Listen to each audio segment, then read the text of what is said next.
Assalamualaikum warahmatullahi. Alhamdulillahi wahda. Assalatu wassalamu ala man la nabiyya ba'da. Amma ba'd. Fa'udzu billahi minasy syaithanir rajim. اذكر اسم ربك بكرة وأصيلا ومن الليل فاسجد له وسبحه ليلا طويلا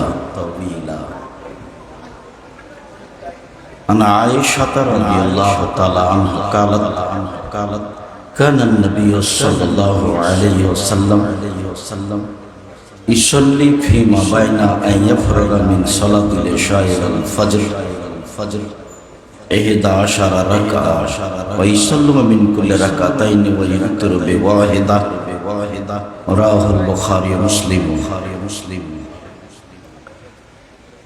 عن أبي هريرة رضي الله تعالى عنه قال رسول الله صلى الله عليه وسلم ينزل ربنا تعالى إلى السماء الدنيا حين يبقى ثلث الليل الآخرة فيقول من يدعوني فاستجيب له ما يسألني فأعطيه ما يستغفرني فأغفر له رواه البخاري ومسلم.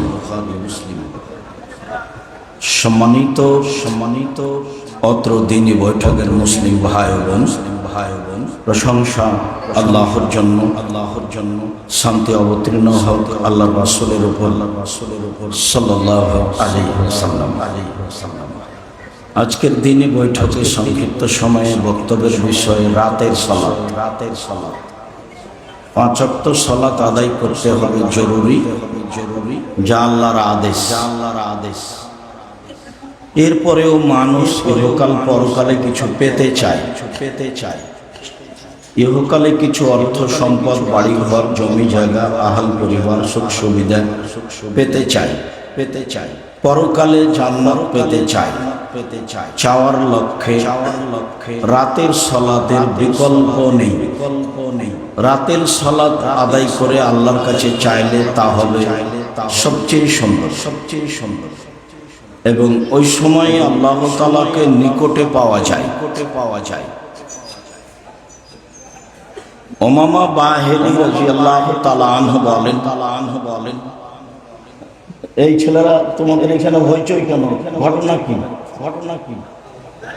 এমনি তো আমিও অবাক যে এত ছোট জায়গায় মানে কি সমস্যা নাকি ব্যতিক্রম. যদিও নোয়াখালী, কুমিল্লা বা এসব এলাকায় প্রোগ্রামে আসলে অনেকদিন আগে দেখেছি, এখনো দেখি ছোট্ট জায়গায় শীতের দিনে মানুষ বসে থাকে, আদা লবণ থাকে, কি যেন কেসা কাহিনী বলে, এরকমই হয়ে থাকে বক্তব্যের নামে, জালসার নামে. এতে আমি অবশ্য অভ্যাসী খুব কম. আমি বক্তব্যের জগতে আসার পরে কিছুদিন পর থেকেই দেখি মানুষের সংখ্যা অনেক বেশি. আমি কোনোদিন বক্তব্য কারো শুনে বক্তব্য নকল করিনি. আমি আমার জীবনে কোনোদিন কারো বক্তব্য 2 মিনিট 5 মিনিট শুনেছি, তারও এরকম হিসাব নেই. আর নিজেকে মানুষের জাতির সামনে পেশ করার জন্য চেষ্টা করেছি, এটা আমার কোনোদিন প্রয়োজন হয়নি.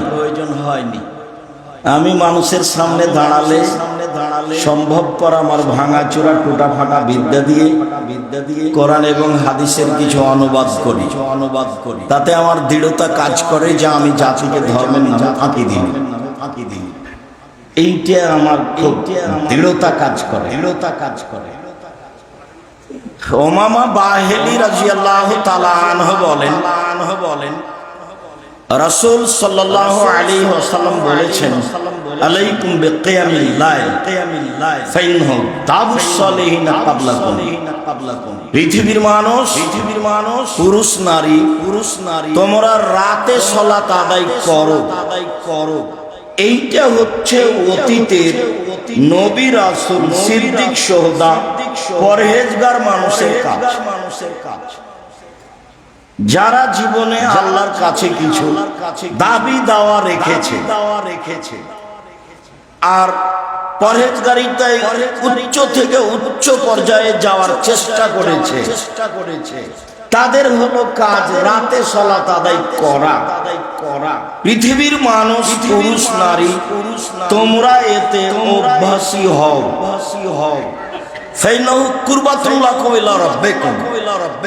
এ দিয়ে এক নাম্বার কাজ হয়, তাহলে তোমরা তোমাদের প্রতিপালকের নিকটে হয়ে যাও।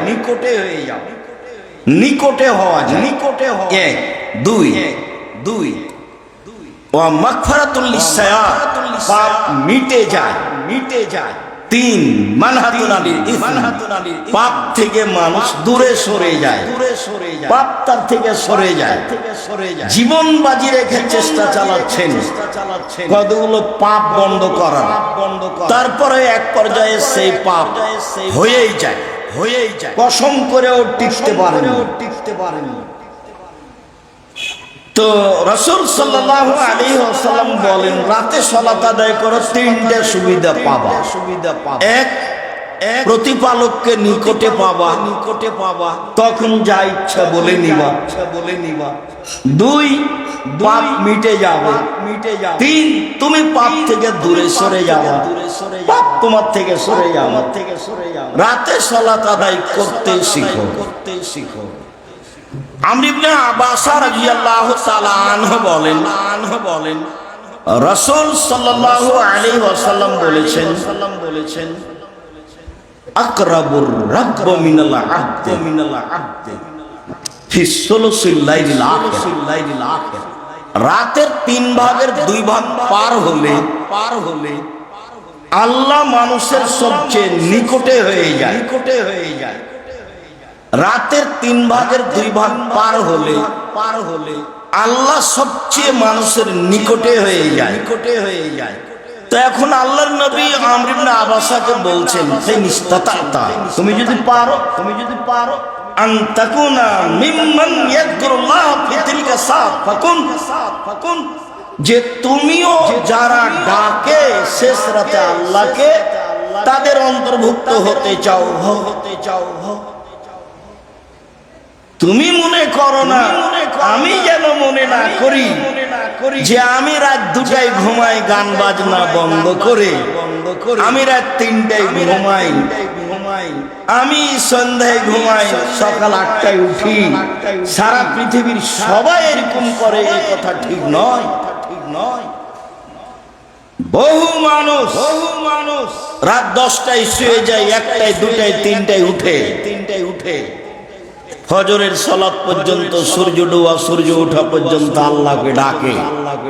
মুহাম্মদ সাল্লাল্লাহু আলাইহি সাল্লাম আযকুর ইসমা রাব্বিকা বুকরাতান ওয়া আসীলা, আপনি আপনার প্রতিপালককে ডাকুন সকালে ও সন্ধ্যায়। কাবলা তুলুই শামস ওয়া কাবলাল গুরুব, আপনি ডাকুন সূর্য ডুবার পূর্বে, সূর্য ওঠার পূর্বে। আপনি আপনার প্রতিপালককে ডাকুন সূর্য ডুবার পূর্বে, সূর্য ওঠার পূর্বে। ফাসাব্বিহু লাইলান তাবিলা, আপনি রাতে লম্বা সময় ধরে আল্লাহর তাসবিহ পাঠ করুন। এই আদেশ আল্লাহ তাআলা আমাদের নবী মুহাম্মদ সাল্লাল্লাহু আলাইহি সাল্লামকে করেন। তাসবিহতে দুইটা কথা।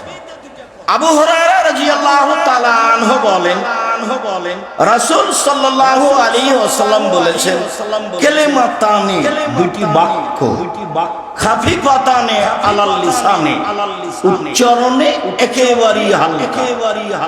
উচ্চারণে একেবারে হালকা মানে আসলেই উচ্চারণ করতে ভারী লাগে না।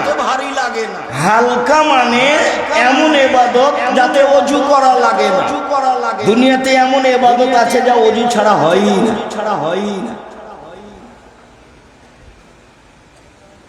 লা তুকবালু সালাতুন বিগাইরি তাহুরিন, ওযু ছাড়া সালাত কবুল হয় না। এই দেখেন, সালাত আদায় করতে যাবেন ওযু লাগবে, ওযু ছাড়া সালাতের ধারে কাছে আপনি যেতে পারবেন না। একটা ইবাদত করতে আরেকটা লাগে। তে তাসবিহ পাঠ করতে ওযু লাগে না। এই তাসবিহ পাঠ করতে টাকা লাগে না। টাকা দিয়ে ইবাদত করতে হয়, হজ করতে হয়, টাকা দিয়ে হজ করতে হয়, টাকা দিয়ে হজ করতে, এই যে টাকা দিয়ে ইবাদত করা লাগে। তো কালেমা দুটি উচ্চারণে একেবারেই হালকা, কোনো কিছু লাগে না, কোনো কিছু সাকিলাতানে ফিল মিজানে, দাড়ি পাল্লাই ভারী, অতীব ভারী, হাবিবাতানে ইলার রহমানে, রহমানের নিকটে প্রিয়, অতীব প্রিয়। তা হলো সুবহানাল্লাহি ওয়া বিহামদিহি সুবহানাল্লাহিল আযীম। আল্লাহ তাআলা আমাদের নবীকে বলে, আপনি রাতের লম্বা সময় ধরে তাসবিহ পাঠ করুন। তাসবিহ সবচেয়ে উত্তম তাসবিহ এটা।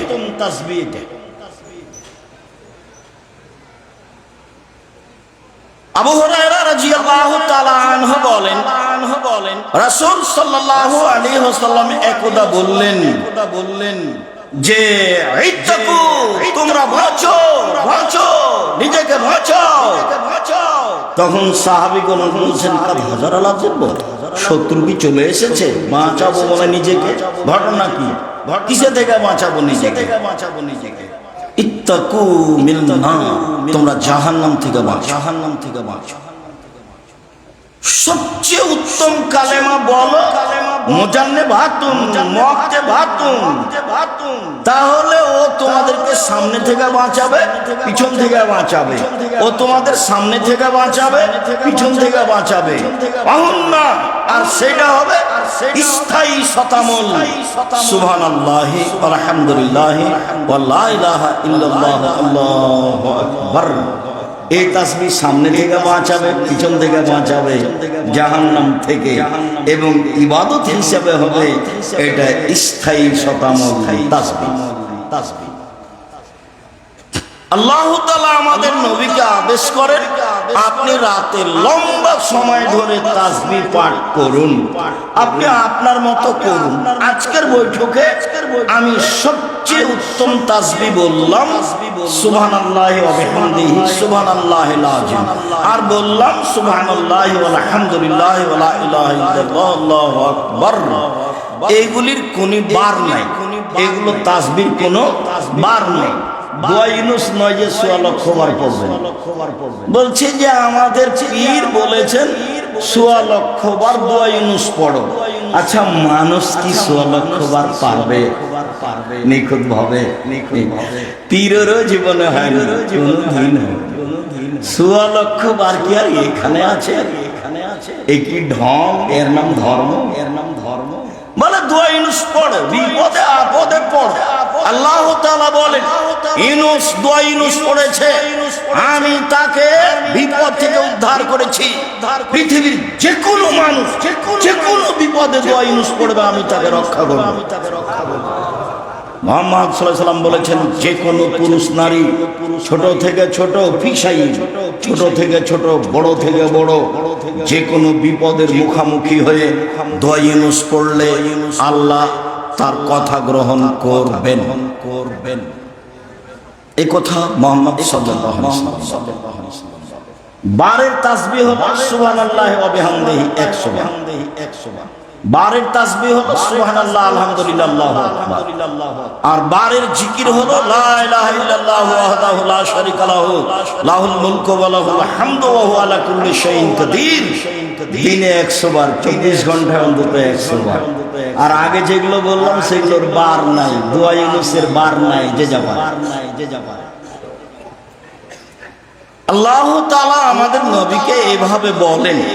আবু হুরায়রা রাদিয়াল্লাহু তাআলা আনহু বলেন, রাসূল সাল্লাল্লাহু আলাইহি ওয়াসাল্লাম বলেছেন, লাইশাদ্দাদ দীনু আহাদুন, লাইশাদ্দাদ দীনা আহাদুন ইল্লা গালাবাহু। কেউ যেন দ্বীনকে নিজের উপরে জোর করে চাপিয়ে না নেয়, নইলে সে পরাজয় হবে, দ্বীন তার উপরে জয়ী হয়ে যাবে। কথাটা একটু বুঝিয়ে বলেন তো আব্দুর রাজ্জাক সাহেব। হ্যাঁ বলি, কথার কথা। আমরা শুনলাম যে সূরা ইখলাস 3 বার পড়লে 1 বার কোরআন মাজিদ পড়ার সমান নেকি হয়। ভালো কথা। আমি প্রতিদিন 50 বার করে 60 বার করে পড়ি। তাহলে আমার কয়বার কোরআন মাজিদ পড়া হলো? 20 বার। দেখুন 2 দিন পড়ার পরে আর নেই। তাহলে দিনকে নিজের উপরে কি করে নিয়েছে, ভারী করে নিয়েছে। আয়েশা রাদিয়াল্লাহু তাআলা আনহা বলেন, রাসূল সাল্লাল্লাহু আলাইহি ওয়াসাল্লাম বলেছেন, আহাবুল আমাল ইলাল্লাহি আদওয়ামা ওয়াইন কাল্লা, সবচেয়ে পছন্দনীয় আমল আল্লাহর কাছে কম হলেও যেটা চলমান থাকে, হোক কম, কিন্তু আল্লাহর কাছে সবচেয়ে প্রিয় আমল কোনটা, যেটা চলমান, মাত্র সকালে 3 বার বলার সিদ্ধান্ত নেন, কুল হুয়াল্লাহু আহাদ, 1 মিনিটে 3 বার হয়ে যাবে। এইটা আপনি বহাল রাখার চেষ্টা করেন, 1 সপ্তাহ করতে দেখবেন যে আপনার নাতি দৌড়িয়ে এসে বলছে, দাদা এখনই দাদি আপনাকে ডাকছে, এখন। আর আমি পড়ছিলাম সূরা ইখলাস, দেখবেন যে হয়নি, একটার মধ্যে একটা ঢুকে যাবে। নিয়মিত ইবাদতে টিকে থাকা কঠিন। আল্লাহ তাআলা বলেন আমাদের নবীকে, ফাইদা ফারাগতা ফানসার ওয়া ইলা রাব্বিকা ফারগাব। মুহাম্মদ সাল্লাল্লাহু আলাইহি ওয়াসাল্লাম, আপনি যখন দুনিয়াবী কাজ থেকে অবসর হবেন তখন আপনি নিয়মিত কঠোর ইবাদতে আত্মনিয়োগ করুন। আর আপনি আমাকে যা বলবেন তা বিনয়ের সাথে কান্নাকাটি করে বলুন। আল্লাহ আমাদের নবীকে বলছেন, আমাকে বললে বিনয়ের সাথে বলতে হবে। এমনি হলো নোয়াখালীর মতো হলো, আসসালামু আলাইকুম ওয়া রাহমাতুল্লাহ, আসসালামু আলাইকুম আলহামদুলিল্লাহ, ইবাদত এমন, ইবাদত এরকম, জি না। আনাস রাদিয়াল্লাহু তাআলা আনহু বলেন, রাসূল সাল্লাল্লাহু আলাইহি ওয়াসাল্লাম বলেছেন, as-সালাতু সালাসাতু আফলাসিন, সালাত 3 ভাগে বিভক্ত। আর তাহুরু সুলুসুন, ওযু হলো 3 ভাগের 1 ভাগ। আর রুকুও সুলুসুন, রুকু হলো 3 ভাগের 1 ভাগ। আর সুজুদও সুলুসুন, সিজদা হলো 3 ভাগের 1 ভাগ। হবে না তা হবে হাক্কিহা, যে সালাতকে ঠিক সুন্দর করে রুকু সিজদা ওযু ঠিক মতো আদায় করলো, কবুলাত সালাতুহু, তার সালাত কবুল করা হবে। ও কবুলা সায়রা আমালিহি, তার সব আমল কবুল করা হবে। ওয়ান রুদ্দাত আলাইহি সালাতুহু, সালাত যদি তার উপরে প্রত্যাখ্যান করা হয়, রুদ্দা আলাইহি সায়রা আমালিহি, তা সায়রা আমালিহি, তার সব আমল বাতিল বলে গণ্য করা হবে। কথার কথা 1 মিনিট বলি, যে 2 রাকাত সালাত আদায় করলে 300 নেকি হবে। কথার কথা, তো আমার ওযু ঠিক হয়নি, তাহলে কত কাটা গেল? 100। আমার রুকু ঠিক হয়নি, তাহলে কত কাটা গেল? 200 কাটা গেল। আমার সিজদা ঠিক হয়নি, 300 কাটা গেল। আল্লাহ নবী বলেছেন, সাল্লে ফাইনা গেলাম তো সাল্লে, তুমি সালাত আদায় করো, তুমি সালাত আদায় করোনি, তুমি সালাত আদায় করো, তুমি সালাত আদায় করোনি। অথচ লোকটা নগদ 3 বার সালাত আদায় করে, এবং তিনি একজন সাহাবী। আল্লাহ রাসূল তাকে বললেন না, হ্যাঁ তুমি করেছো তো খুব একটা ভালো হয়নি, এভাবে বললেন না। বললেন যে তুমি সালাত আদায় করো, তুমি করোনি। করেছেন তো ও তো রাসূলের সামনেই করেছেন, চোখের সামনে নগদ। রুকু সিজদা ঠিক ছিল না, এসব বাতিল। জোর করে ধর্ম মেনে লাভ নেই। ধর্ম একজনের কথাতে মানতে হবে, যার নাম মুহাম্মদ সাল্লাল্লাহু আলাইহি ওয়াসাল্লাম। পৃথিবীর কোন মানুষের কথা 5 পয়সা দাম নেই। মানুষ যত বড়ই হোক না কেন, পাগড়ি যত বড়ই হোক, জুব্বা যত বড়ই হোক, টিকার কোনো পথ নেই। নিজেই বাঁচে কিনা ওভাবে দাওয়াত দিয়ে কি হবে? রাসূল সাল্লাল্লাহু আলাইহি সাল্লাম বললেন, পৃথিবীর মানুষ আল্লাহু আন্নি ওয়ালায়ে, আমার একটা কথা জানা থাকলে অন্যকে বলো। হাদিসু আন বানি ইসরাঈল ওয়ালা হারাজ, বানি ইসরাঈলের কাহিনী বলো, কোনো দোষ নেই। মানে দ্বীনের কথা বলো। ফামান কাযাবা আলাইয়া মুতাআম্মিদান ফালিয়াতাবাওয়া মাকাদাহু মিনান নার। কোন হুজুর, কোন পীর যদি কোন কথা আমার নামে বলে, সেই কথা যদি আমার না হয়, তাহলে তার থাকার জায়গা জাহান্নাম। হুজুর যত বড়ই হোক, হাদিস তো বুখারী মুসলিম। পাগড়ি যত বড়ই হোক, বাঁচার কোনো পথ নেই। জুব্বা যত বড়ই হোক, ডিগ্রি যতই থাক না কেন, রেহাই হবে না। শরীয়ত একজনের কথা দিয়ে চলে, যার নাম মুহাম্মদ সাল্লাল্লাহু আলাইহি সাল্লাম। বলছিলাম রাতের সালাত। আবু মুসা আশআরী রাদিয়াল্লাহু তাআলা আনহু বলেন রাসূল সাল্লাল্লাহু আলাইহি ওয়াসাল্লাম বলেছেন, মান কামা বিআশরি আয়াত লাম ইউক্তাব মিনাল গাফিলিন। কেউ যদি রাতে উঠে 10 আয়াত পড়ে তাহলে সে গাফেল নয় বলে ঘোষণা দেওয়া হবে। ও ভালো মানুষ, ও রাতে উঠেছে, আল্লাহকে ডেকেছে, ও ভালো মানুষ। ওমান কামা বিমিআ আয়াত, আর কেউ যদি রাতে 100 আয়াত পড়ে কুতিবা মিনাল কানিতিন, তাহলে ওর নাম হবে পরহেজগার মানুষের তালিকায়।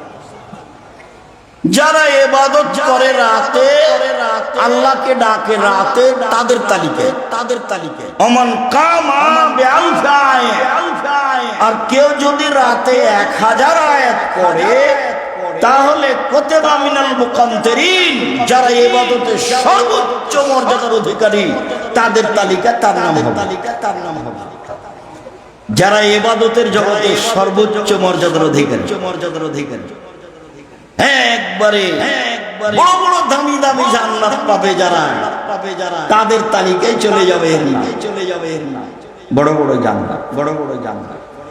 আবু মুসা আশআরী রাদিয়াল্লাহু তাআলা আনহু বলেন, রাসূল সাল্লাল্লাহু আলাইহি ওয়াসাল্লাম বলেছেন, ইন্না ফিল জান্নাতি লাগুরাম ইরা গায়রুহা বাতিনুহা দায়রা। জান্নাতে কতগুলি খুব উন্নত মানের ঘর রয়েছে, যার বাহির থেকে ভিতর দেখা যায়, ভিতর থেকে বাহির দেখা যায়, কাঠে টক টক টক টক করছে, ঝকঝক করছে, খুব উন্নত মানের দামি ঘর। আদাহা, সেগুলি আল্লাহ তৈরি করেছেন লেমান আলানাল কালামা, যার স্বভাব ভালো তার জন্য, যার চাল চলন ভালো তার জন্য। একটা কথা ছেড়ে এসেছি, এখানে মনে পড়লো, সেই কথাটা ধরে আবার বলে, এই ছেলে, আপনি আমাকে আপনার অসুবিধা দেখাবেন না কয়েক মিনিট। কোন প্রয়োজন আসলাম, আসতেই আছি, আস্তে আস্তে মনে হলো, প্রথমে যেদিন দিল্লি যাই সেদিনের কথা মনে হলো, যে ভাবলাম, কয়েকবার বলা বলি করলাম, দিল্লি মনে হয় গাড়ি আর যেতে পারবে যাই না, আরো বাকি আছে, যায় দিন যায় রাত্রি যায়, ট্রেন চলতে আছে আরো দূরে, কবে যে যাবে, কয়েকদিন হয়ে গেল, মনে হয় গাড়ি আর দিল্লি যেতে এরকম মনে হলো। এখানে এসেছি, তবু আজকে মনে হলো যে অনেক দূর, তা আমি অনেক দূর থেকে এসেছি, আপনি প্রয়োজন দেখাবেন, এটা হলো। আমি এটা চাইনি, আমি চেয়েছি 10 কিলোমিটার আশেপাশে যত দিনী ভাই বোন আছেন সবাই আসবেন, হানাফি মাযহাবি তো আসবেন, হিন্দুকে আসতে হবে, আমি তার কিছু না কিছু উপকার করবই করবো। আমার জীবনে আমি কোনোদিন মাযহাবের পাতা পড়িনি, ও ছিঁড়ে দিয়েছি, ওটা নিয়ে এক বাক্য বলার আমার প্রয়োজন নেই। রাজশাহীর পড়সা মাদ্রাসাতে জালসা ছিল, তো বড় বড় কয়েকজন হানাফি মাযহাবের বড় বড় বিদ্বান, সবাই দেখি বিমান, সবাই দেখি যে ভালো দেখে কথাবার্তা বলতে লাগলো, সম্মান শ্রদ্ধা জানালো, খুশি হলাম, ভালো জাযাকাল্লাহ। বলে আলাপ আলোচনা হলে দ্রুত কমে, ভালোই বলছেন, আলাপ আলোচনা হলে দ্রুত কমে, তো সেটা তো আমিও বলছি। আর আমি তো এই পাতা পড়ি না, মানুষে বলছে যে পড়ে, আমি এই পাতা পড়ি না, মানুষে বলছে যে পড়ে, আমি কোনোদিন এই পাতা পড়িনি, পড়বো না। দল সংগঠন মাঝাবের পাতা আমি পড়ি না, ওটা গেছে। সম্মানিত দ্বীনী ভাই বোন, আবু মুসা আশআরী রাদিয়াল্লাহু তাআলা আনহু বলেন, রাসূল সাল্লাল্লাহু আলাইহি সাল্লাম বললেন, জান্নাতে কতগুলি দামি ঘর রয়েছে, সেগুলো তৈরি করা হয়েছে যার চাল চলন আচরণ ভালো তার জন্য। আবু দারদা রাদিয়াল্লাহু তাআলা আনহু বলেন, আল্লাহর নবী বলেছেন, ইন্না আসকালা শাইইন ইদাফি মিদানিল মুমিনি ইয়াওমাল কিয়ামা খুলুকুন হাসান। বিচারের মাঠে মুমিন পুরুষ নারী নেকির পাল্লায় সবচেয়ে যেটা ভারী নেকি রাখা হবে সেটা হলো ভালো আচরণ। ভালো আচরণের নেকি সবচেয়ে ভারী। হজের নেকি যত ভারী, ভালো আচরণের নেকি তার চেয়ে হাজারো গুণ বেশি ভারী। রমজানের সিয়ামের নেকি যত ভারী, ভালো আচরণের নেকি তার চেয়ে হাজারো গুণ বেশি ভারী। 5 ওয়াক্ত সালাত আদায় করতেই হবে, মানুষ করতে বাধ্য। এরপরেও 5 ওয়াক্ত সালাতের নেকি যত ভারী, ভালো চাল চলনের নেকি তার চেয়ে হাজারো গুণ বেশি ভারী। ইন্না আসকালা শাইইন, সবচেয়ে বেশি ভারী সেটা আবার নেকি। সেটা কি? ভালো কথা, ছেলেটা খুব ভালো, এই যে ভালো এটা, এই যে ভালো এটা, ছেলেটার স্বভাব খুব ভালো, এই যে এটা, এই যে এটা, ছেলেটার মুখ খারাপ না, ছেলেটা আমাদের সাথে খুব ভদ্রতা বজায় রেখে কথা বলে, স্বভাবটা খুব নরম, এইটার নাম হলো ভালো আছে। কথা বোঝা যায়নি মনে হয়, এইটার একটা নেকি আছে যে সবার চেয়ে ভারী। এ কথা আমি বলিনি, এ কথা মুহাম্মদ সাল্লাল্লাহু আলাইহি ওয়াসাল্লাম তিনি এখানে বলেন যে দামি ঘর পাবে যারা, তার সবচেয়ে আগে যে আছে সে হলো যার ভালো আচরণ। 2 নিয়মিত নফল সিয়াম থাকে যে, বৃহস্পতিবার সোমবার সিয়াম থাকতে হবে। আশা যায় আজকে ছিলেন, যদি না হয়ে থাকে তাহলে সামনে সোমবার থেকে চালু করেন, করা উচিত। আল্লাহ নবী বলছেন, আমি বৃহস্পতিবার সোমবার সিয়াম পালন করা ভালোবাসি। কেন?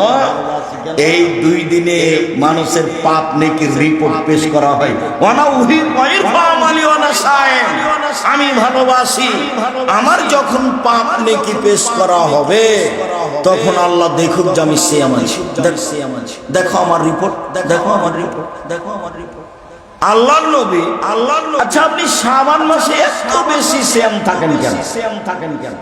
আল্লাহ রাসূল বলছেন, আরে শুনো, শাহরুন বাইনা রজব ও রমজান, শাবান হলো এমন একটা মাস যেটা রজব ও রমজানের মাঝে। শাবান এমন একটা মাস যেটা রজব ও রমজানের মাঝে। শাবান এমন একটা মাস যেটা রজব ও রমজানের মাঝে। এই মাসে বাৎসরিক রিপোর্ট পেশ করা হয়। আমি ভালোবাসি। বাৎসরিক রিপোর্ট যখন আল্লাহর কাছে পেশ করা হবে তখন আমার রিপোর্টটা বাৎসরিক দেখুন যে আমি সিয়াম আছি। তো আমার তো আর জানা নাই সেদিন কোন দিন, যার কারণে শাবানের প্রথম থেকে চলতেই থাকে 1, 2, 15, 20, 25 যেন ফাঁক না হয়। কিভাবে ভারত, বাংলাদেশ, পাকিস্তানের আলেম ওলামা জেনে নিল সেদিন নাকি 15ই শাবান। তাই তারা কলকারখানা, অফিস আদালত, কোর্ট কাছারি, শিক্ষা প্রতিষ্ঠান সবকিছু বন্ধ করে রাতে গোসল করে আতর গোলাপ মেখে সিয়াম থাকে। রাসূল সাল্লাল্লাহু আলাইহি সাল্লাম এটা বুঝতে পারেননি। তো রিপোর্টটা ধরার জন্য জীবন বাজি রেখে শাবান মাসে বেশি বেশি সিয়াম পালন করতেন। সাপ্তাহিক রিপোর্ট কোন দিন? বৃহস্পতিবার, সোমবার। বাৎসরিক রিপোর্ট কোন মাস? শাবান মাস। রিপোর্ট সিয়াম অবস্থায় দেখানোর জন্য যিনি জীবন বাজি রেখে চেষ্টা করতেন তিনি কে? মুহাম্মদ সাল্লাল্লাহু আলাইহি সাল্লাম। আল্লাহর নবী বললেন, নফল সিয়াম পালন করে যে তার জন্য এই দামি জান্নাত। দোস্ত গরিব ফকির মিসকিনকে খেতে দেয় যে তার জন্য এই দামি জান্নাত। হিন্দুও যদি অসহায় অবস্থায় টাকা চাই দিবে, নিজে যখন দাওয়াত দিয়ে খাওয়াবেন তখন পরহেজগার মানুষকে খাওয়াবেন। এই জন্য আলেম ওলামাদের দাওয়াত দেওয়া হয়, এটা ঠিকই আছে। এখন আলেম ওলামা ভটকে গেছে তো কি করা যাবে? হিফজখানা এদেরকে আরো বোকা বানিয়েছে। ও কোরআন মুখস্থ করতে করতে 12, 14, 16 বছর বয়সে হয়ে গেছে, তো যুবক হয়ে গেছে, তো আর তো পড়তে ভালো লাগে না। তখনও সুন্দর একটা টুপি দিয়েছে মাথায়, আবার উঁচু, তার উপরে রুমাল দিয়েছে লাল, মানুষের বাড়ি দাওয়াত খেয়ে বেড়াচ্ছে। মানুষ বলছে যে হাফেজ সাহেব, আর বাপেও বলছে যে আমার ছেলেকে হাফেজ করাবো। লোকটাও বলছে আমার আব্বা পাইলট ছিল, তো তাই আমার আব্বার টাকা পয়সা দিয়ে একটা হিফজখানা খুলেছে। কেউ জানে না হিফজখানা কি। আন্ধা কো আন্ধা পড়াতা হ্যায়, না হাফেজ জানে কিছু, না হুজুর জানে কিছু, দোনোকে দোনো সমান সমান হয়, বরাবর হয়, সবাই সমান, সবাই সমান। আপনি যখন সালাত আদায় করেন তখন ইখলাস আর ফালাক পড়েন, আর যখন হাফেজ সাহেব সালাত আদায় করায় তখন সূরা বাকারা আর আলে ইমরান পড়ায়। এইটুকু পার্থক্য।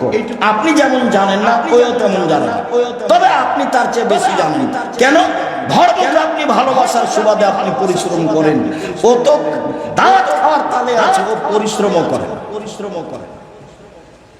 কাজে ধর্ম ওখান থেকে গেছে, চাঁপাইনবাবগঞ্জের ভাষা তো আর হাঁটুর মালাই হাঁটি অকেজ করে দাও, ওজন আর চলতে না, ওজন আর চলতে না, ওজন আর চলতে না পারে, চলতে না পারে। তো যারা শিক্ষিত জ্ঞানী গুণী মানুষ, টাকা পয়সা আছে, সে বলেছে আসো বাবা আমাদের বাড়িতে আমার আব্বার নামে পড়ে দাও একটু কোরআন। ছেলেরা 10-12টা এসেছে, ওর আব্বার নামে কোরআন মাজিদ পড়ছে, ঘন্টাখানেক হয়েছে। তখন হাফিজ সাহেব বলছে যে স্যার পড়া হয়ে গেছে, স্যার পড়া হয়ে তাড়াতাড়ি হয়ে গেল। আচ্ছা ঠিক আছে, তোমরা দুপুরে এসে খেয়ে যায়। খাওয়ার সময় কিছু টাকাও দিয়েছে, ভালো খাওয়ারও দিয়েছে, ওর আব্বা নামে কোরআন মাজিদ পড়ে দিয়েছে। এখন ওরা যাচ্ছে, বলছে তুই কয় পারা পড়েছিলি রে? বলে আমি 1 পারা। তুই কতটুকু? বলে আমি 1 পৃষ্ঠা। তুই? আমি পড়িনি, আমি এমনি ঝোঁকছি। ধর্ম পাগল হয়নি, ধর্ম এমন নয়। কোরআন হাদিস শিখতে হবে একবারে জেহেন মাথাকে মস্তিষ্ককে খালি করে, খালি করে কারো প্রতি ভালোবাসা বজায় রেখে নয়, শুধুমাত্র মুহাম্মদ সাল্লাল্লাহু আলাইহি সাল্লামের উপরে ভালোবাসা বজায় রেখে কোরআন হাদিস শিখতে হবে। তাহলেই সঠিক পথ পাওয়া যাবে, ভুল পথের অভাব নেই, অসংখ্য ভুল পথ। সম্মানিত দ্বীনি ভাই বোন, রাসূল সাল্লাল্লাহু আলাইহি সাল্লাম বললেন, সাল্লা বিল্লাইলি ওয়ান নাসু নিয়াম, মানুষ যখন ঘুমিয়ে তখন তাহাজ্জুদ পড়ে, রাতের সালাত আদায় করে, এ দামি জান্নাত পাবে। এক, ভালো আচরণ, দামি জান্নাত পাবে। 2, নফল সিয়াম, দামি জান্নাত পাবে। 3, ফকির মিসকিন দুস্থ গরিবকে খেতে দেয়, ভিক্ষা চাইলে টাকা দেয়, দামি জান্নাত পাবে। 4, নিয়মিত রাতে সালাত আদায় করে, দামি জান্নাত পাবে। আবু হুরায়রা রাদিয়াল্লাহু তাআলা আনহু বলেন, রাসূল সাল্লাল্লাহু আলাইহি ওয়াসাল্লাম বলেছেন, ইযা আইকাজার রাজুলু আহালাহু মিনাল লাইল, কোন মানুষ যদি তার স্ত্রীকে রাতে জাগায়, রাত 2টায় ঘুমালে কেউ কাউকে জাগাতে পারবে না। ইয়াকরাহুল কালামা কাবলা, ইয়াকরাহুন নাওমা কাবলা লিশায় ওয়া ইয়াকরাহুন নাওমা বাদাল লিশায়। মুহাম্মদ সাল্লাল্লাহু আলাইহি সাল্লামের মূল নীতি, শিষ্টাচার, আদর্শ, এশার সালাতের পর্বে ঘুমানো তিনি ঘৃণা করতেন, এশার সালাতের পরে কথা বলা তিনি ঘৃণা করতেন। এই নীতি আদম সন্তানকে পালন করতে হবে। এশার সালাতের পূর্বে ঘুমিয়ে যাওয়া তিনি ঘৃণা করতেন, এশার সালাতের পরে গল্প করাকে তিনি ঘৃণা করতেন। টিভি চালু করে ল্যাংটা মেয়ে দেখে চক্ষু ঠান্ডা করা তো বহু দূরের কথা, বহু দূরের কথা। কলিজা ঠান্ডা করা তো বহু দূরের কথা। এশার সালাতের পরে ঘুমিয়ে যেতে হবে। 4টা কাজ জীবনে জরুরি। 1, 5 ওয়াক্ত সালাত। 2, হালাল রুজি। 3, কোরআন তেলাওয়াত। 4, আড্ডা পিটা। আড্ডা পিটা চিরদিনের জন্য হারাম। আড্ডা পিটার ধারে কাছে যেতে হবে না। এশার সালাত আদায় করে দোকানে বসে টুপি মাথা দিয়ে ঘন্টার ঘন্টা টিভি দেখবেন, এর নাম আড্ডা পিটা। 2-3জন মিলে রাতে গল্প করবেন, এর নাম আড্ডা পিটা। অবাক হতে হয় আপনার আড্ডা পিটা দেখলে। এই নীতি ঠিক নয়। যদি রাতে উঠতে হয় তাহলে রাত 10টায় শুয়ে যেতে হবে, 5 ঘন্টা পরে উঠে যাবেন। 2 মানে 12, আর 3 মানে রাত 3টে। রাত 3টায় ঘুম ভেঙে যাবে, এখনো 1.5-2 ঘন্টা সময় আছে। সুন্দর করে ওযু করে কি বলতে চান মন ভরে বুক ভরে সব বলে নেন, তিনি শোনার জন্য প্রতীক্ষমান। রাতে 3 ভাগের 2 ভাগ পার হওয়ার পরে উঠতে হবে, পরে উঠতে হবে। আবু হুরায়রা রাদিয়াল্লাহু তাআলা আনহু বলেন, রাসূল সাল্লাল্লাহু আলাইহি ওয়াসাল্লাম বলেছেন, ইয়ানজিল রাব্বুনা তাআলা ইলা সামাই দুনিয়া হিনা ইয়াবকা রাসূলুল্লাহ রাতের 3 ভাগের 2 ভাগ যখন পার হয়ে যায় তখন আল্লাহ তাআলা সপ্তম আকাশ থেকে প্রথম আকাশে নেমে আসেন। প্রতিদিনের কাজ তারে পৃথিবীতে যেখানে যখন রাতের 3 ভাগের 2 ভাগ পার হয় তখন তিনি তার ক্ষমতা বলে সপ্তম আকাশ থেকে তিনি প্রথম আকাশে নেমে আসেন। তিনি বলেন, মায়াদুনি ফাস্তাজিবা লাহু, যে আমাকে ডাকে আমি তার ডাকে সাড়া দিব। মায়াসালুনি ফাউতিয়াহু, আমার কাছে যে যা চাই তাকে তাই দিয়ে দিব। মায়াস্তাগফিরিনি ফাগফিরা লাহু, যে আমার কাছে ক্ষমা ভিক্ষা চাই আমি তাকে ক্ষমা করে দিব। সকাল পর্যন্ত ফজরের আযান পর্যন্ত আল্লাহ এই কথা বলতে থাকেন, আদম সন্তান বড় নিমুখ হারাম, অর্থ সম্পদ আছে দাম দেয় না, দিন দিন রাত শুয়ে থাকে, সকাল 8টা 9টা 10টার দিকে উঠে ইবাদত না করলেও দিন পার হয়ে যাবে, জুলুম করলেও দিন পার হয়ে যাবে, দিন কারোর ঠেকা থাকবে না।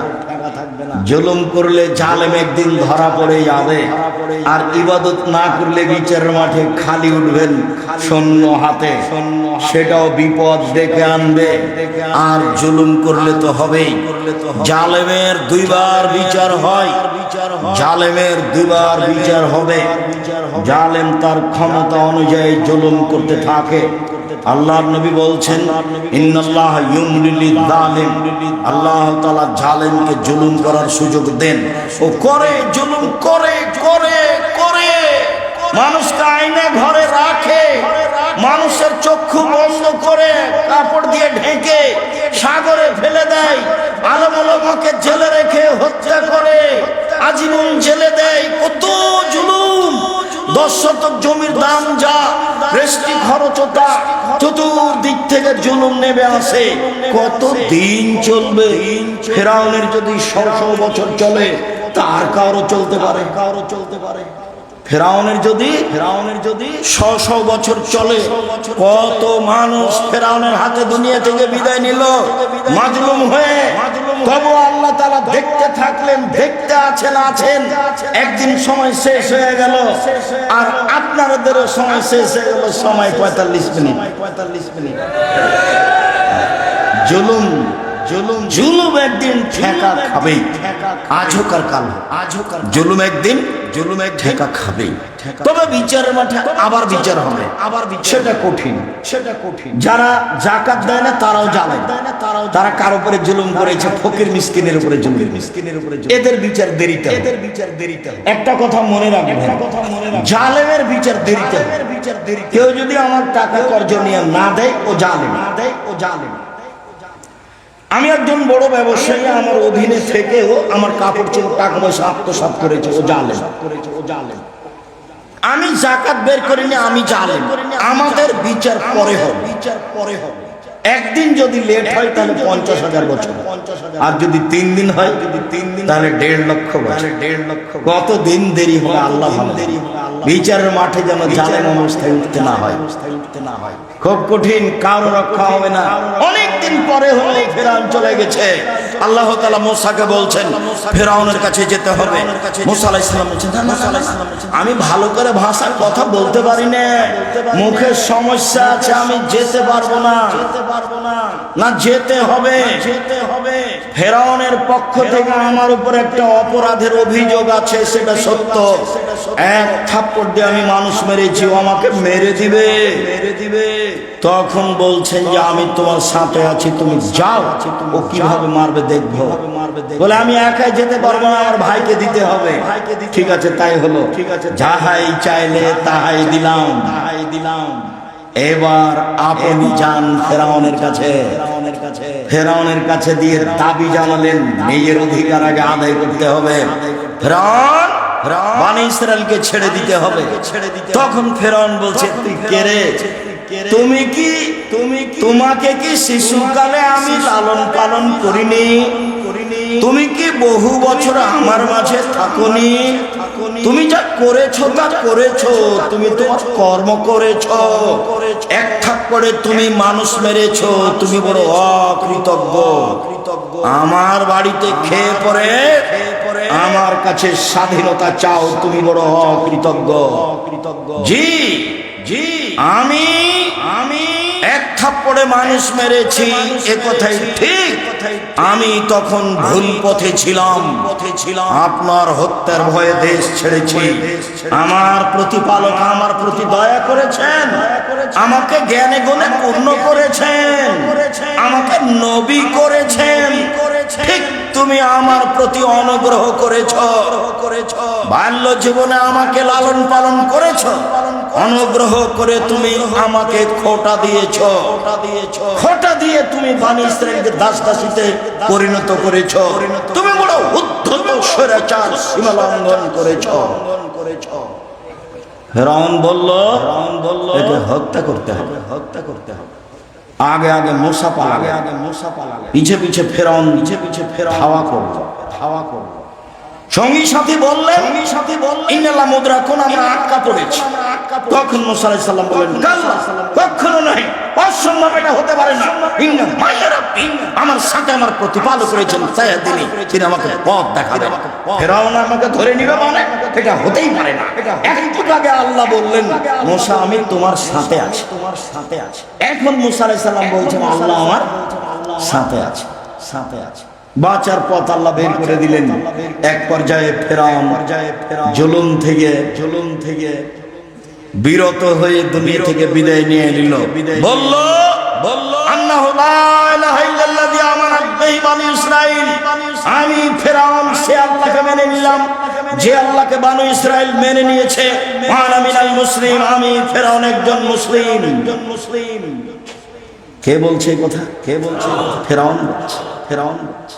তখন আল্লাহ বলছে আলান, এখন তুমি এখনই তো না ফরমান ছিলে, এখন দাবি করছো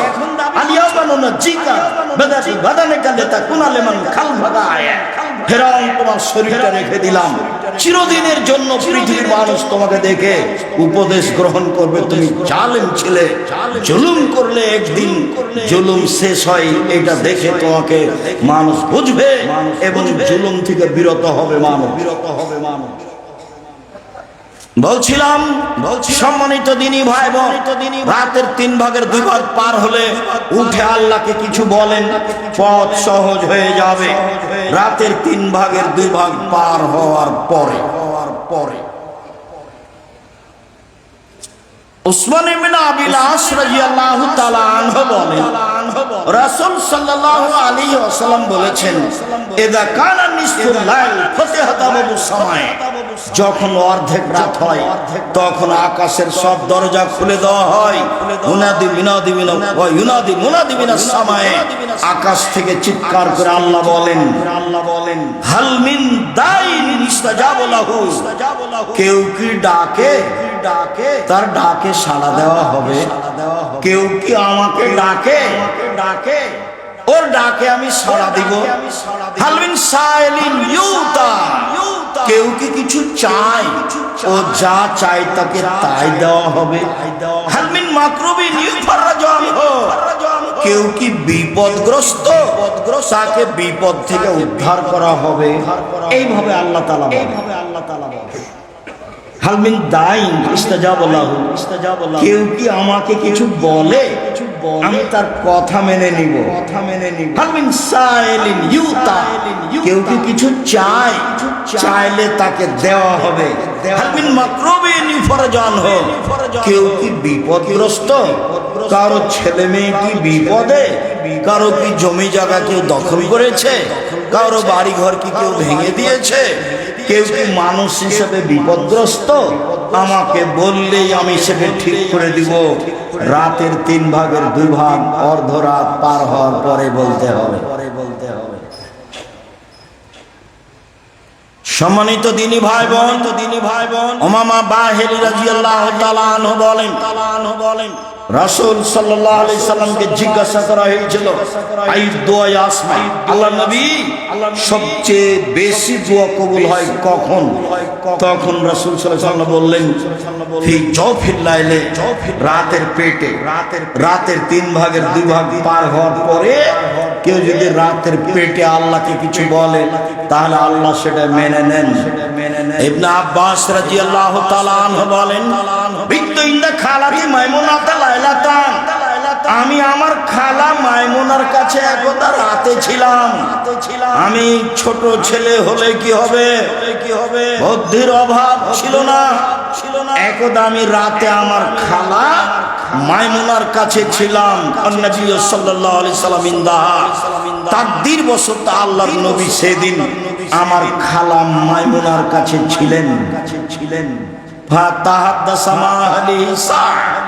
তিনি পরিবারের সাথে কিছুক্ষণ কথা বললেন। এশার সালাতের পরে স্ত্রীর সাথে সাংসারিক পারিবারিক প্রয়োজনীয় কথা বলা ভালো। একা একাই সংসার পরিচালনা করিয়েন না, নইলে বউ দুটো সুযোগ খুঁজবে। একটা খুঁজবে এ আমার খোঁজ খবর নেয়, আর একটা খুঁজবে আপনার অজান্তে সংসারের ক্ষতি করবে, তখন ও হয়ে যাবে হস্তিনী। সংসারটা নষ্ট হবে। 1 কেজি বেগুন কিনলেও রাসূল স্ত্রীকে বলে কিনিয়েন, আর ওই 1 কেজি বেগুনে 5টা ধরেছে, 5টাই যেন রান্না না করে 4টা যেন করে, 1টা যেন রেখে দেয়। এতে বরকত হবে। 5টাই যদি রান্না করে তাহলে বুঝতে হবে বউ ভালো নয়, একে সংশোধন করতে হবে। সংসার পরিচালনা করাও জানে না। আর সব মহিলাই সংসার জানে না। জন্ম দিয়েছে বাপে, বিবাহ দিয়েছে বাপে, স্বামীর কাছে গেছে তাই ছেলে মেয়ে হয়ে গেছে। আসলে মা কি জিনিস তার জানা নাই, সংসার কি জিনিস তার জানা নেই। মা কাকে বলে, সংসার কাকে বলে, মধ্যখানে 1 মিনিট। আমরা এক হাদিসের মাঝামাঝিতে আছি। হাদিস বুখারী মুসলিম। জাবের রাদিয়াল্লাহু তাআলা আনহু বলেন, নোয়াখালী, কুমিল্লা, চট্টগ্রাম, সিলেট, পটুয়াখালী, বরিশাল এইসব এলাকায় মহিলারা সাধারণত জালসা বক্তব্য শুনতে যায় না। তাদের বাড়িতে টিভি আছে, তারা তা নিয়ে ব্যস্ত থাকে, বা আপনাদের পক্ষ থেকে ব্যবস্থা নেই। রংপুর, দিনাজপুর, লালমনিরহাট, নীলফামারী, কুড়িগ্রাম, পঞ্চগড়, ঠাকুরগাঁও, গাইবান্ধা, রাজশাহী, ওইদিকে আপনার মেহেরপুর, আপনার সাতক্ষীরা, এইসব ডিস্ট্রিক্টে মহিলারা এই পরিমাণে আসে যে সংখ্যা দেশের চেয়ে অনেক বেশি হয়ে যায়। গতকালের দাবিতে গোদাগাড়ি রাজশাহীতে পুরুষের চেয়ে দ্বিগুণ মহিলা ছিল বলে পুরুষের দাবি, এমনটা আমি শুনেছি গত রাতের ঘটনা। সেই অনুপাতে এইসব ডিস্ট্রিক্টের মহিলারা দিন ধর্ম শুনতে যায় না। তার আর একটা বড় কারণ, হুজুরে বলেছেন জুমা মসজিদে যাওয়া হবে না, মসজিদ অপবিত্র হয়ে যাবে। হুজুরে বলেছেন ঈদের মাঠে যাওয়া হবে না, বেপর্দা হয়ে যাবে। তাহলে ঈদের মাঠে গেলেই যদি বেপর্দা হয়ে যায়, মসজিদে গেলে যদি মসজিদ অপবিত্র হয়ে যায়, তাহলে এরকম দিনে বৈঠকে আসলে তো আরো বেপর্দা হবে। তখন তারা আর আসে না। সব দিক দিয়ে বাধাগ্রস্ত, ধর্মের দিক দিয়ে বাধাগ্রস্ত। তখন নেকির কাজও নেকির কাজ, সেরেকও নেকির কাজ, বেদাতও নেকির কাজ, সব তখন হয়ে গেছে। নেকির কাজ ভালো মন্দ বিবেচনা করলো না। যাক, যেহেতু মহিলা মানুষ নেই, তবে আপনাকে বলি, আপনি আপনার স্ত্রীকে বলে দিয়েছেন কথাটি, হাদিসের মধ্যে আছে। জাবের রাদিয়াল্লাহু তাআলা আনহু বলেন, একদা আমরা আল্লাহ রাসূলের সাথে জিহাদের মাঠ থেকে আসছিলাম, মদিনায় ঢুকবো। তখন আল্লাহ রাসূল বলেন, এই শোনো, সবাই এখানে অবস্থান করো, সকালে বাড়িতে যাব। আমি জাবের বললাম, আল্লাহর নবী, আমি নতুন বিবাহ করেছি, আমাকে বাড়ি যেতে অনুমতি দেন। তখন আল্লাহর নবী বললেন, ও তুমি নতুন বিবাহ করেছ, তালাক প্রাপ্তা মেয়ে বিবাহ করেছ না কুমারী মেয়ে বিবাহ করেছ? আল্লাহর নবী আমি তালাক প্রাপ্ত মেয়ে বিবাহ করেছি, কুমারী মেয়ে বিবাহ করিনি। তখন আল্লাহ রাসূল বললেন, হাল্লা বিক্রম তোলায় বোকা, তুমি কুমারী মেয়ে কেন বিবাহ করলে না? অবিবাহিতা মেয়ে বিবাহ করতে, তুমি তার সাথে খেলতে, ও তোমার সাথে খেলতো, তুমি তার সাথে খেলতে, ও তোমার সাথে খেলতো। তখন জাবের রাদিয়াল্লাহু তাআলা বলেন, আল্লাহর নবী, আমার আব্বা উহুদের যুদ্ধে শহীদ হয়েছেন 9 জন মেয়ে রেখে, আমার 9 জন বোন আছে। আক্রাহু আন আতাযাক্কাদা মিসলাহুন্না, তাদের সমবয়সের মেয়েকে আমি বিবাহ করা পছন্দ করিনি 4টা কারণে। আল্লাহর নবী, আমার আব্বা উহুদের যুদ্ধে শহীদ হয়েছেন 9 জন মেয়ে রেখে, আমার 9 জন বোন আছে, আমার বোনদের সমবয়সের মেয়েকে আমি বিবাহ করা পছন্দ করিনি 4টা কারণে। আমি তালাক প্রাপ্ত বয়স্কা মেয়ে বিবাহ করেছি যাতে করে আমার বোনদেরকে বিদ্যা শিখাতে পারে। 2 যাতে করে আমার স্ত্রী বয়সপ্রাপ্তা মহিলা, তালাক প্রাপ্তা মহিলা, বুদ্ধি আছে, সংসার পরিচালনা করেছে, আমার বোনদেরকে যেন শিষ্টাচার শিখাতে পারে। 3 আমার বোনদের যেন মাথার চুল চিরুনি করে, কাপড় চোপড় ঠিকঠাক করে, পরিপাটি করে, সাজগোজ করে রাখতে পারে। 4 তাকুমা আলাইহিন্না, যাতে করে আমার স্ত্রী আমার বোনদের উপরে পাহারা দিতে পারে। মাকে আপনার স্ত্রীকে বলে দিয়েন, তুমি কি আসলে মা? আমরাই কি ভুল বুঝছি? তুমি কি আসলে মা? দেখো তো, তুমি একটু বিবেচনা করো তো। মা ছেলে মেয়েকে বিদ্যা শিখাবে। রংপুরের মহিলা লিখেছে অবরোধবাসিনী, মহিলারা বাড়ি বের হতে পারবে না। রংপুরের আর এক মহিলা লিখলো, কেন হবো অবরোধবাসিনী?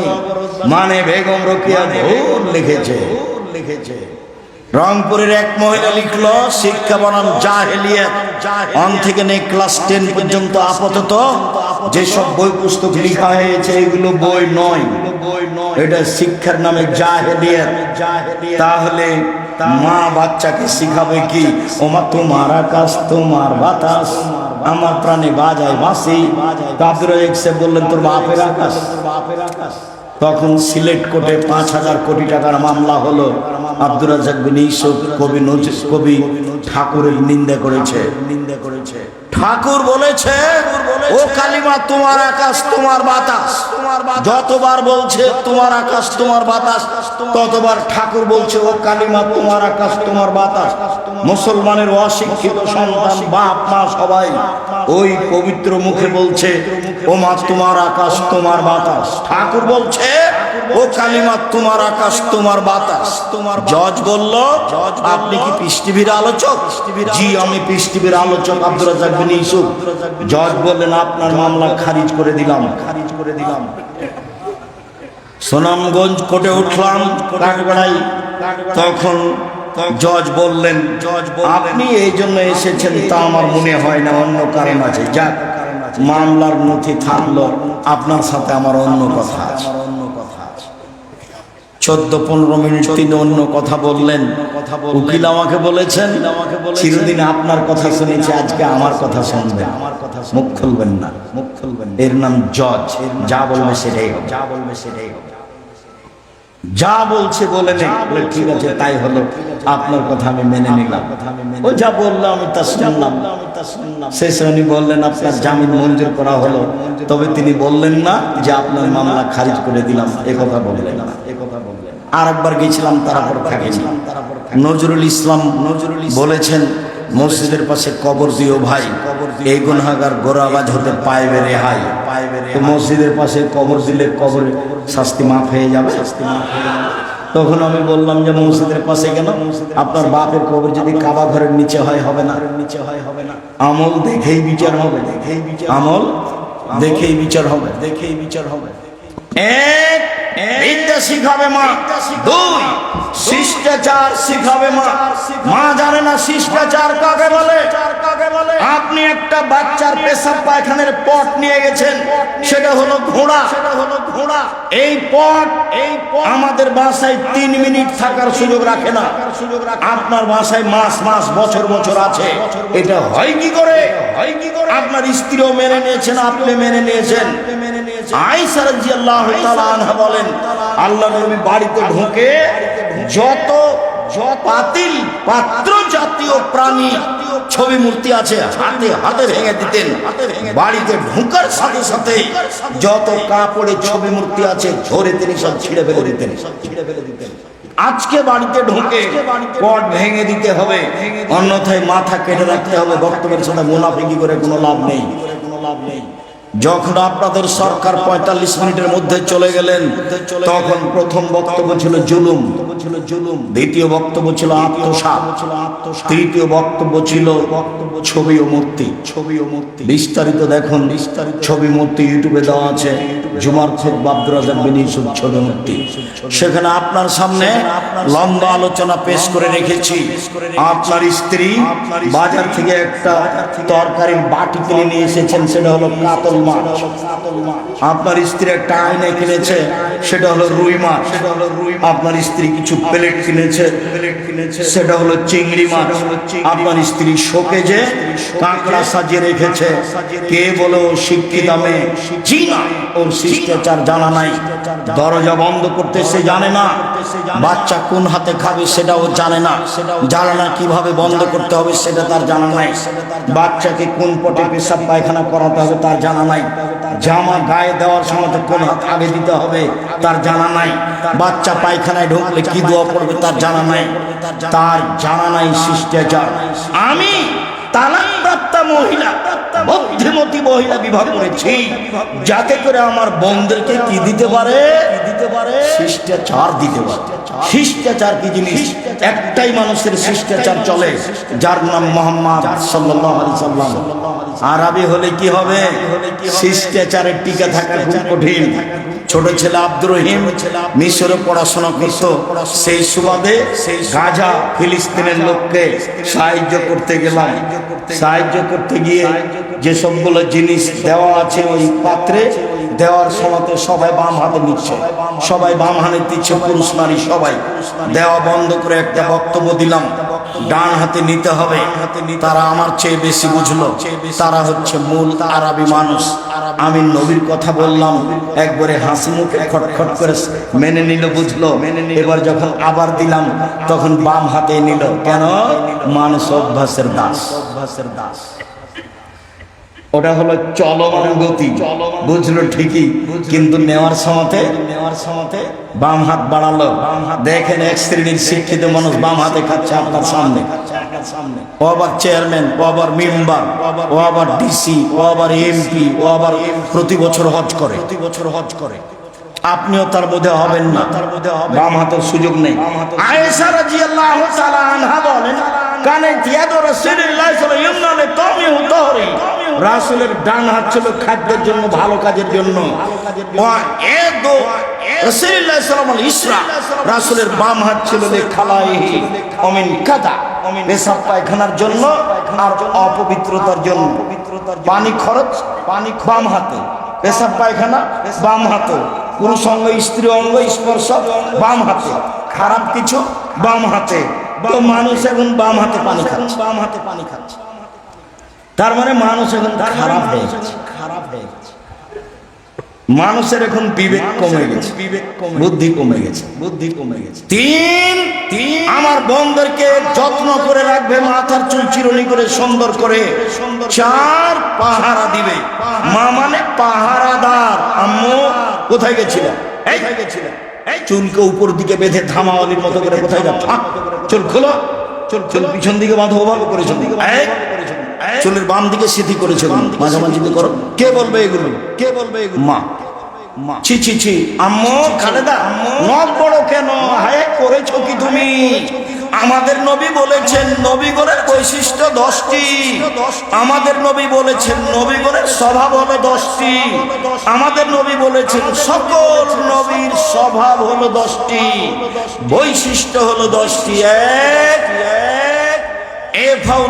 দাড়ি বড় করতে হবে, কেটে ফেললে পাপ হবে, চেঁচে ফেললে অভিশাপ হবে।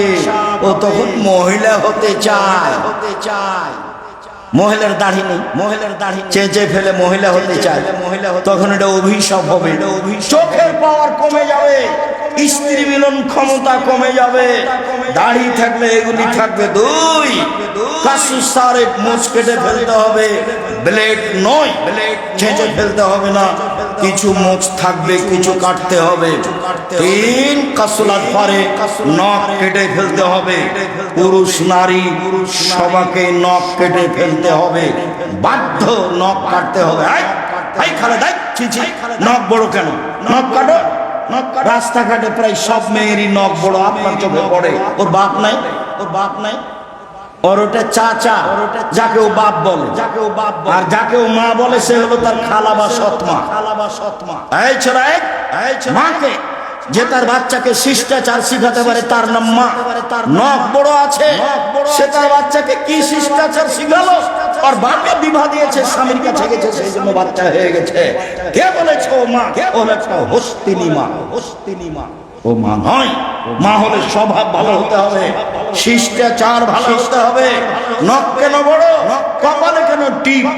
হিন্দুদের কপালে থাকে টিপ।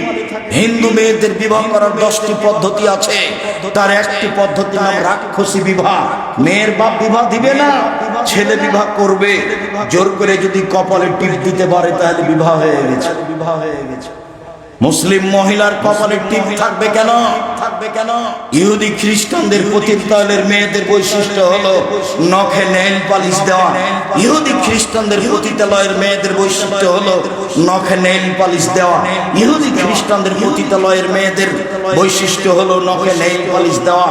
মুসলমানের মেয়েদের নখ বড় থাকবে না, নখে নেইল পালিশ থাকবে না, নখে থাকবে মেহেদি। হাতের নখে তো থাকবেই, পায়ের নখেও থাকবে। মুসলিম মহিলারা হাতের নখে, পায়ের নখে মেহেদি লাগাবে, জরুরি ভাবে পুরুষ লাগাতে পাবে না। নাক ফুলে বেতে বগলের লোম উঠিয়ে ফেলতে হবে, ব্লেড নয়, যেভাবে সহজ উঠাতেই হবে।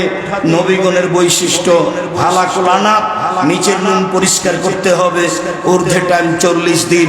নারী পুরুষ একই হুকুম। বলছিলাম নবীগণের বৈশিষ্ট্য, মা বাচ্চাকে শিষ্টাচার শিখাবে। মধ্যে আছে কথা, হাদিসের চলেন, এখানে রেখে দিলাম। এবার ইবনে আব্বাস বলছেন আল্লাহর নবী রাতের 2 ভাগ যখন পার হয়ে গেল, ফালাম্মা যখন রাতের 3 ভাগের 2 ভাগ পার হয়ে গেল, কামা রাকাদা, তিনি উঠে বসলেন। নাজারা ইলাস সামায়ে, আকাশের দিকে তাকালেন। আকাশের দিকে তাকিয়ে বললেন ইন্না ফি খালকিস সামাওয়াতি ওয়াল আরদ ইখতিলাফিল লাইলি ওয়ান নাহার লায়াতিল লিউলিল আলবাব আল্লাযীনা ইয়াযকুরুনাল্লাহা কিয়ামান ওয়া কুউদান ওয়া আলা জুনুবিহিম। নিশ্চয় আকাশ জমিনের সৃষ্টিতে রাত দিনের আসা যাওয়াতে নিদর্শন রয়েছে জ্ঞানী ব্যক্তিদের জন্য, যারা আল্লাহকে ডাকে বসে, আল্লাহকে ডাকে শুয়ে, আল্লাহকে ডাকে দাঁড়িয়ে, তাদের জন্যই জমিন আকাশ রাত দিনের সৃষ্টিতে নিদর্শন রয়েছে। তারাই বলে রব্বানা মা খালাকতা হাযা বাতিলান সুবহানাকা ফাকিনা আযাবান নার। হে আমাদের প্রতিপালক, এইগুলো তুমি অনর্থক সৃষ্টি করনি, তুমি আমাদেরকে জাহান্নাম থেকে বাঁচাও। ইন্নাকা মান তুদখিলিন নার ফাকাদ আযলাইতা ওয়া মা লিয-যালিমিনা মিন আনসার। তুমি যাকে জাহান্নামে দিলে তাকে তুমি অপমান করলে, তার বাঁচার কোনো পথ নেই। ইন্নানা সামিনা মুনাদি ইউনাদি লিল ঈমান আন আমিনু বিরাব্বিকুম। তোমার ঘোষণা শুনেছি, তুমি বলেছো পৃথিবীর মানুষ তোমাকে মেনে নাও। ফামান্না, মেনে নিলাম। মেনে নিলাম। রব্বানা ফাগফির লানা যুনুবানা ওয়া কাফির আন্না সাইয়্যাতিনা ওয়া তাওয়াফানা মা'আল আবরার। যেহেতু মেনে নিয়েছি, এক নম্বর কাজ ক্ষমা করে দাও, দুই নম্বর কাজ পাপ মিটিয়ে দাও, তিন নম্বর কাজ ভালো মানুষের সাথে মরণ দাও। তারপরে জাহান্নামে দিবা না, যে ওয়াদা করেছো নবীর মুখে সেটা পূর্ণ করো। তুমি তো ওয়াদা খেলাপ করো না। পাঁচ আয়াত, নইলে সূরা আলে ইমরানের শেষ কথা বোঝা গেল। রাতের 3 ভাগের 2 ভাগ পার হওয়ার পরে আল্লাহর নবী আকাশের দিকে মুখ করে সূরা আলে ইমরানের শেষ রুকু বা 5 আয়াত পড়লেন। মুখস্থ নাই মনে হয়, এটা তো নোয়াখালী, প্রায় সবাই হাফেজ। আমি খালি নই, আমি কোন রূপে ছেঁচড়া মেছড়া করে পড়ি আপনাদের সামনে আসি। আমার আপনাদের উপরে খুব ভালো ধারণা। আপনার ছেলে চলে গেছে ওমানে কাজ করতে, কিন্তু কোরআনের হাফেজ। আমি বললাম হাবিব, আমি বাড়ি কোথায়? নোয়াখালী কোথায়? লক্ষ্মীপুর। তারপরে যে এই যে আমি গাড়িটা 4 দিনের জন্য আপনার জন্য বরাদ্দ করছি, 4 দিনে গাড়িতে ইনকাম করবো না, বরাদ্দ করলাম। ওস্তাজি 4 দিনে গাড়িতে ইনকাম করবো না। আর যে কোনো প্যাসেঞ্জার গাড়িতে উঠে যদি না বলে যে গাড়ি আজকে শোরুম থেকে বের করেছে, আমি হাবিব গাড়ি চালাবো। গাড়িকে খুব যত্ন রাখি। আমি উঠলে ড্রাইভারকে বলি, ড্রাইভার দেখো তোমরা বেতন খাও থাকো, হাবিব এই কথা বলছে। বাড়ি নোয়াখালী যদি না থাকতো তাহলে বহির্বিশ্বে গিয়ে সম্মান পাওয়া যেত না। বাড়ি কোথায়? নোয়াখালী। বাড়ি কোথায়? ফেনী। বাড়ি কোথায়? লক্ষ্মীপুর। বাড়ি কোথায়? চট্টগ্রাম। বাড়ি কোথায়? সন্দ্বীপ। বাড়ি কোথায়? ব্রাহ্মণবাড়ি। বাড়ি কোথায়? কুমিল্লা। একবারও কেউ বলে না বাড়ি রাখছে, কেউ বলে। তো প্রায় কোরআনের হাফেজ, সবাই ভালো উচ্চারণ করেন, পড়তে পারেন, মুখস্থ করে নেবেন। সূরা আলে ইমরানের শেষ রুকুর প্রথম 5 আয়াত বা সূরা আলে ইমরানের শেষ রুকু পূর্ণটাই। এবার চলেন। ইবনে আব্বাস রাদিয়াল্লাহু তাআলা আনহু বলেন, কানান নবী সাল্লাল্লাহু আলাইহি ওয়াসাল্লাম ইযা কামা মিনাল লাইলি ইয়াতাহাজ্জাদ, যখন আল্লাহ রাসূল তাহাজ্জুদ পড়তে উঠতেন তখন তিনি বলতেন, আল্লাহুম্মা লাকাল হামদু আনতা কাইয়ুমুস সামাওয়াতি ওয়াল আরদি মান ফিহিন্না। হে আল্লাহ, তোমার প্রশংসা, আকাশ জমিন এবং এর মধ্যে যা কিছু রয়েছে তার প্রতিষ্ঠাতা তুমি। লাকাল হামদ, প্রশংসা তোমার।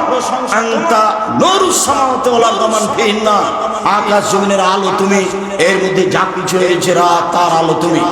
লাকাল হামদ আনতা মালিকুস সামাওয়াতি ওয়াল আরদি ওয়া মান ফিহিন্না, প্রশংসা তোমার, আকাশ জমিন এবং এর মধ্যে যা কিছু রয়েছে সবকিছুর মালিক তুমি।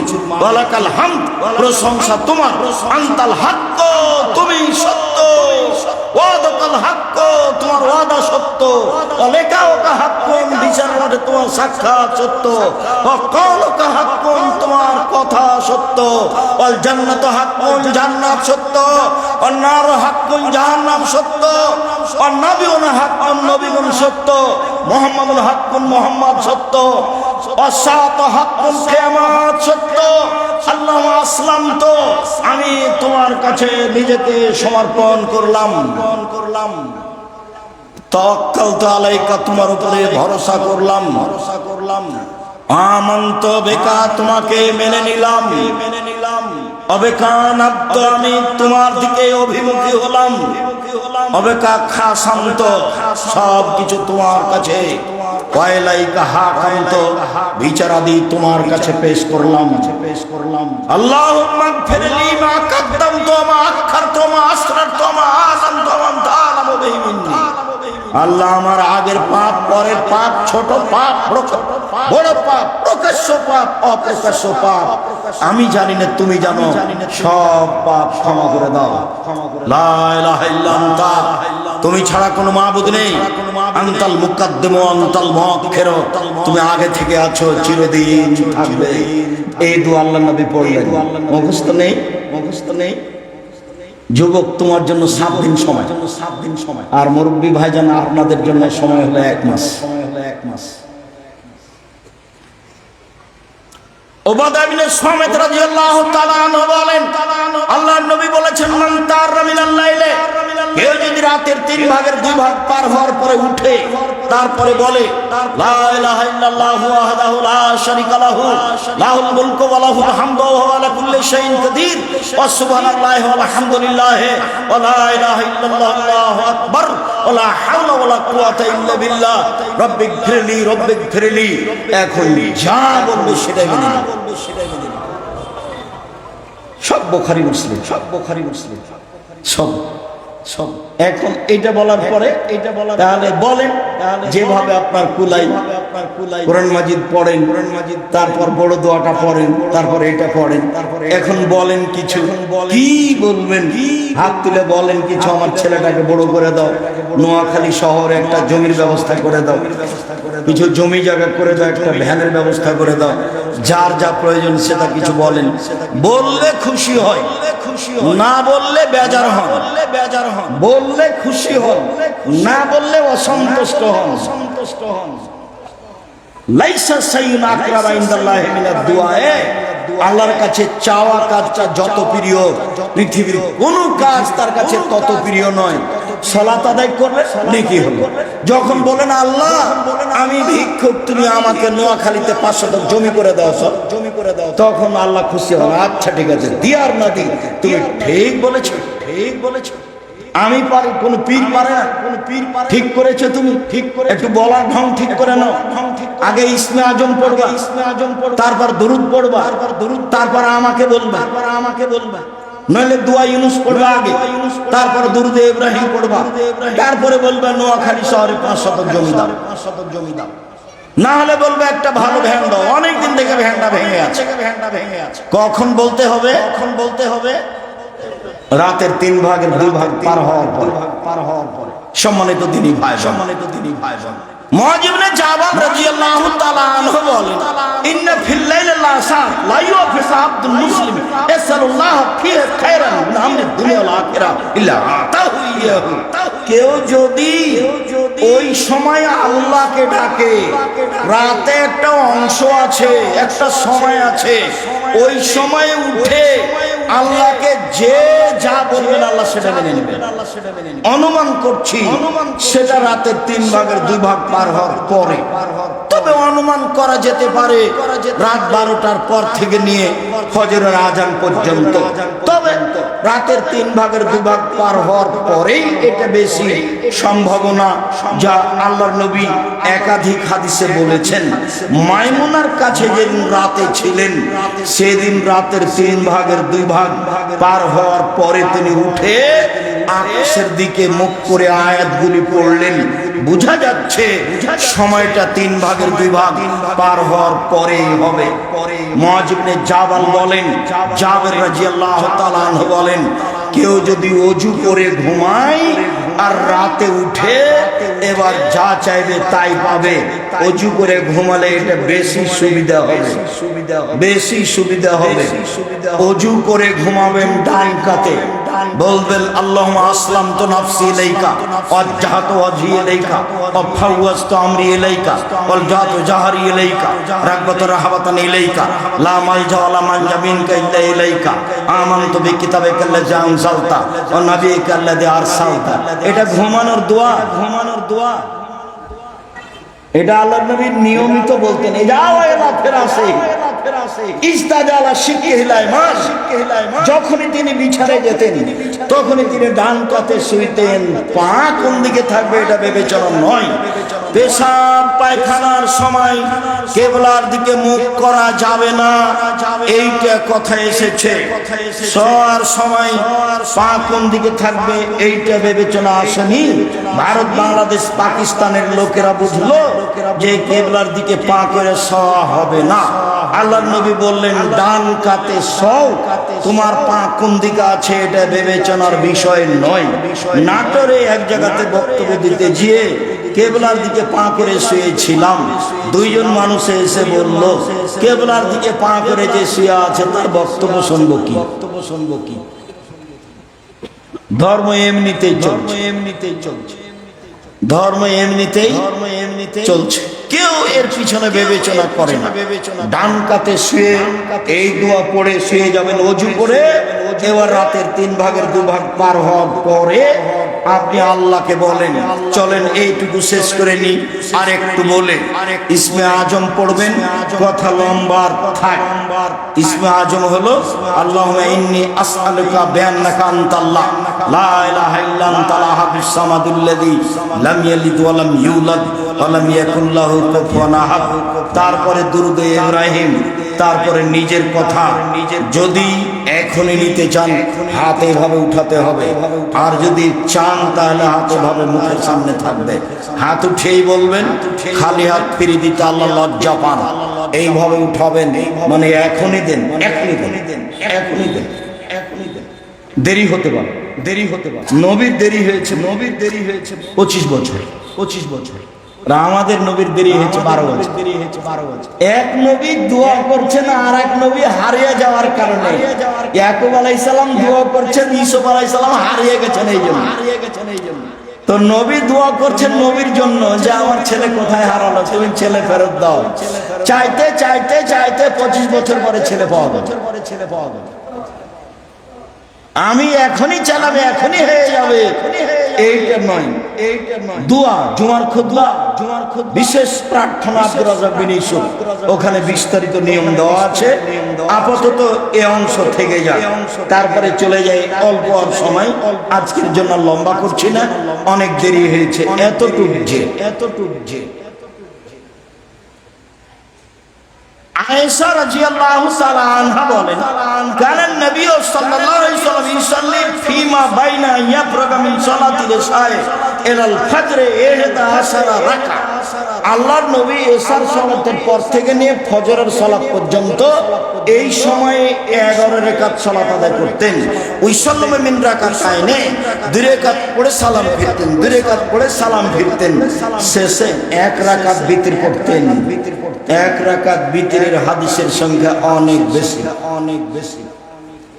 3 রাকাতের সংখ্যা কম, তবে সব বুখারী মুসলিম, সব বুখারী মুসলিম। ওমর ইবনে আবি সালামা, আবু সালামা ইবনে আব্দুর রহমান বলেন যে আন্নাহু সালা আয়েশা, তিনি একদিন আয়েশাকে জিজ্ঞাসা করলেন যে কাইফা সালাতু রাসূলুল্লাহ সাল্লাল্লাহু আলাইহি ওয়াসাল্লাম ফি রমাদান, কাইফা কানাত সালাতু রাসূলুল্লাহ সাল্লাল্লাহু আলাইহি ওয়াসাল্লাম ফি রমাদান। আল্লাহর নবীর রাতে সালাত কেমন ছিল এটা জিজ্ঞাসা।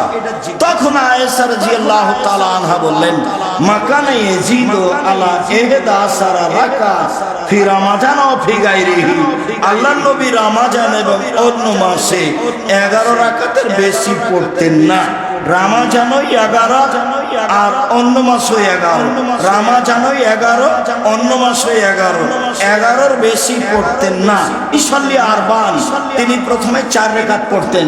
লা তাসালু হুসনাইহিন্না, তোমরা তার সুন্দরতা সম্পর্কে জিজ্ঞাসা করো না, তা ছিল কত সুন্দর। ওয়ালা তাসালু তুলাইহিন্না, জিজ্ঞাসা করো না তার লম্বা সম্পর্কে, জিজ্ঞাসা করো না তুমি তা ছিল কত লম্বা, তা ছিল কত সুন্দর। জিজ্ঞাসা করো না তুমি তা ছিল কত লম্বা, তা ছিল কত সুন্দর। জিজ্ঞাসা করো না তুমি তা ছিল কত লম্বা, তা ছিল কত সুন্দর। সুম্মা সাল্লা 4 রাকাতিন, তারপরে 4 রাকাত পড়লেন। জিজ্ঞাসা করো না তুমি তা ছিল কত সুন্দর, তা ছিল কত লম্বা। জিজ্ঞাসা করো না তুমি তা ছিল কত সুন্দর, তা ছিল কত লম্বা। তারপরে পড়লেন 3 রাকাত বিতর। সবই বুখারী মুসলিমের হাদিস। সম্মানিত দিনী ভাই বোন, রাতে সালাতের সময় হলো এশার সালাতের পর থেকে নিয়ে ফজরের আজান পর্যন্ত সময়। তবে উত্তম সময় হলো রাত 12টার পরে। তবে উত্তম সময় হলো রাতের 3 ভাগের 2 ভাগ পার হওয়ার পরে। আপনার জন্য জরুরি যে এশার সালাতের পরে 10টার মধ্যে ঘুমিয়ে যাবেন। কথাবার্তা গল্প গুজব আহাল পরিবারের সাথে রাত 10টার আগে শেষ করে নেন। স্বভাব ভালো করার চেষ্টা করেন। স্বভাব খারাপ হলে কেউ আপনার স্বভাব রক্ষা করতে পারবে না। আপনার খারাপ স্বভাব আপনাকে ভুল পথে নিয়ে যাবে। সম্মানিত দিনী ভাই বোন, আমি কথার শেষে এসে বলি, আপনারা এই প্রতিষ্ঠানের জন্য আন্তরিকভাবে দোয়া করবেন। এটা দিন ধর্ম শিক্ষা প্রতিষ্ঠান, দেশের সর্ববৃহৎ প্রতিষ্ঠান জামিয়া সালাফিয়া। শিক্ষক সংখ্যায় 300 জন, শিক্ষক গুণে শিক্ষক হলেন মদিনা বিশ্ববিদ্যালয়ের টিচার, বর্তমান 4 জন আছেন চলমান। শিক্ষক হলেন ইন্ডিয়া থেকে 4 জন, দেশের বড় বড় বিদ্যান প্রায় 300 জন শিক্ষক শিক্ষিকা, 5000 ছেলে মেয়ে পড়াশোনা করে। দেশের সর্ববৃহৎ প্রতিষ্ঠান জামিয়া সালাফিয়া রূপগঞ্জ নারায়ণগঞ্জ প্রায় 100 বিঘা জমির উপরে, জামিয়া সালাফিয়া ডাঙ্গিপাড়া পবা রাজশাহী প্রায় 40 বিঘা জমির উপরে, আপনার দিনাজপুর প্রায় 20 বিঘা জমির উপরে, চট্টগ্রামে একটা বড় অংশ হবে বলে আমরা আশা করছি। সম্মানিত দিনী ভাই বোন, আপনাদের নিজের প্রতিষ্ঠান, এটা টাকা দিয়ে দোয়া করে তাকে সাহায্য সহযোগিতা করেন। এই প্রতিষ্ঠানে আন্তরিকভাবে কম থেকে কম, বেশি থেকে বেশি সহযোগিতার অনুরোধ জানিয়ে, গাড়িতে যদি কোনো বই পুস্তক থাকে, যারা ড্রাইভার তারা বই পুস্তক নিয়ে এসেছি কিনা। আমি বই পুস্তক থাকলে, আব্দুল্লাহর অনেক বই আছে, গুরুত্বপূর্ণ বই, তার মধ্যে একটা হচ্ছে মিন্নাতুল বারী, বুখারীর প্রথম খণ্ড দ্বিতীয় খণ্ড বের হয়েছে, সেগুলি সংগ্রহ করুন, গাড়িতে আছে, ওখানে গিয়ে বইগুলি অবশ্যই নেবেন। আর আমি খাচ্ছার সাধারণ মানুষ, আপনার চেয়ে দুর্বলই আমি মনে করি। আপনি অনেক ইবাদত করেন, আমরা রাস্তায় থাকি, ইবাদত করতে পারি না। আমি আপনার জন্য ভাঙাচোরা কিছু বই পেশ করেছি। আজকের আলোচনা উপদেশ বই আছে, বইগুলি সংগ্রহ করুন, এই প্রতিষ্ঠানে সহযোগিতা করুন, দান করুন। আল্লাহ, আমাদের যারা মারা গেছে তুমি তাদের কবরের শাস্তি মাফ করো। আমরা যারা অসুস্থ তুমি তাদের আরোগ্য দান করো। আমরা যারা বেঁচে আছি তুমি তাদের তোমার রাসূলের পদ্ধতি অনুযায়ী চলার তৌফিক দান করো। রাতের শেষে ইবাদত করে তোমাকে সন্তুষ্ট করার সুযোগ দাও। এই দাবি, এই দাওয়া, এই দোয়া রেখে আজকের আলোচনা এখানে শেষ করলাম। সুবহানাকা আল্লাহুম্মা ওয়া বিহামদিকা আশহাদু আল্লা ইলাহা ইল্লা আনতা আস্তাগফিরুকা ওয়া আতুবু ইলাইক। আসসালামু আলাইকুম। আসসালামু আলাইকুম। লোকজন একটু এইরকম গরম পানির ব্যবস্থা, গরম